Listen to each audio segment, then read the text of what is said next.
అందరికీ నమస్కారం. రేపు అద్దంకి నియోజకవర్గానికి సంబంధించినటువంటి వైసీపీ కొత్త ఇన్ఛార్జి రానున్నారు. దీనికి సంబంధించి అద్దంకి నియోజకవర్గంలో భారీ ఏర్పాట్లు చేస్తూ ఉన్నారు. ఎందుకంటే డాక్టర్ చింతలపూడి అశోక్ కుమార్ గారిని కమ్మ సామాజిక వర్గానికి సంబంధించినటువంటి వ్యక్తి. పిడుగురాళ్ళ అక్కడ పల్నాట పిడుగురాళ్ళకు సంబంధించిన మండలంలో కూడా జానపాడు గ్రామానికి సంబంధించినటువంటి వ్యక్తి. అదేవిధంగా ఆయన పల్నాడు హాస్పిటల్స్ అధినేత. డాక్టర్స్ వింగ్ విభాగంలో కూడా మరి వైసీపీలో యాక్టివ్గా ఉన్నటువంటి పర్సన్. సో అలాంటి వ్యక్తిని అద్దంకి నియోజకవర్గ వైసీపీ ఇన్ఛార్జిగా తీసుకొచ్చే ప్రయత్నం అయితే జగన్మోహన్ రెడ్డి గారు చేశారు. ఆయనకి అద్దంకి బాధ్యతలు కట్టబెడుతూ కూడా జగన్మోహన్ రెడ్డి గారు మరి నిర్ణయం తీసుకున్నారు. ఇప్పుడు ఉన్నటువంటి పరిస్థితుల్లో అద్దంకి ఆయన్ని తీసుకొచ్చే ప్రయత్నంలో భాగంగా మరి గతంలో పనిచేసినటువంటి అనిమిరెడ్డి 2024 ముందు రావటం జరిగింది. అప్పుడు అక్కడ ఉన్నటువంటి క్యాడర్ను కొంత అట్రాక్ట్ చేయడంలో ఇబ్బందులు పడ్డారు. సో 2024లో గుట్టిపాటి రవికుమార్ గారి చేతిలో భారీ మెజార్టీతో ఓటమి చవిచూడటం, అక్కడి నుంచి జరిగిన పరిస్థితుల దృష్ట్యా కూడా మరి కూటమి కేసుల భయంతో ఆయన, ఎందుకంటే వైవి సుబ్బారెడ్డికి బిజినెస్ పార్ట్నర్.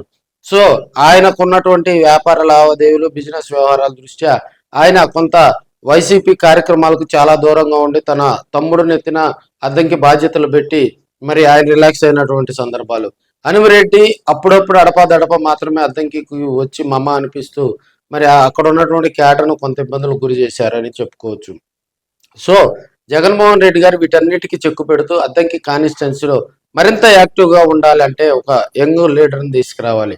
అదేవిధంగా అక్కడ కుల సమీకరణాలు కూడా చూసుకోవాలి. ఎందుకంటే గుట్టిపాటి రవికుమార్ గారు వరుసగా 4 సార్లు గెలిచినటువంటి ఎమ్మెల్యే.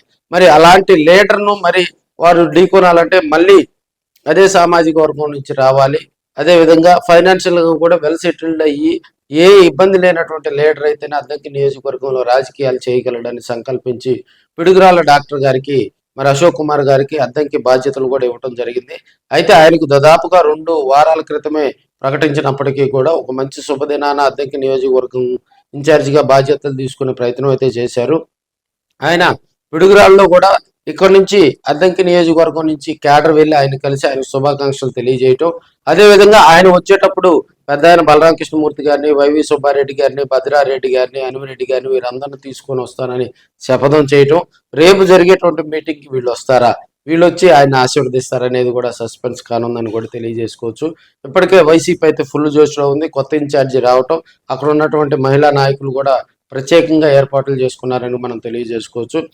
ఏది ఏమైనప్పటికీ రాబోయే రోజుల్లో మరి వైసీపీ ఇన్ఛార్జి చింతలపూడి అశోక్ కుమార్ గారికి పెను సవాళ్లే అద్దంకి నియోజకవర్గంలో రానున్నాయని కూడా తెలియజేసుకోవచ్చు. ఎందుకంటే గ్రామాల్లో మండలాల్లో ఉన్నటువంటి వైసీపీ క్యాడర్ను బలోపేతం చేయాలి. నియోజకవర్గంలో వైసీపీకి ఒక స్టార్ దమ్ము తీసుకురావాలంటే ఆయన గట్టిగా ప్రయత్నం చేయాలి.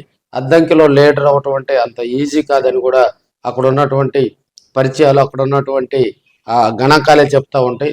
సో రాబోయే రోజుల్లో మరి ఆయన ఈ సవాళ్ళను ఎదుర్కొని ధీటుగా నిలబడాలని కూడా అక్కడ ఉన్నటువంటి వైసీపీ నాయకులు ఆశపడతా ఉన్నారు. చూద్దాం మరి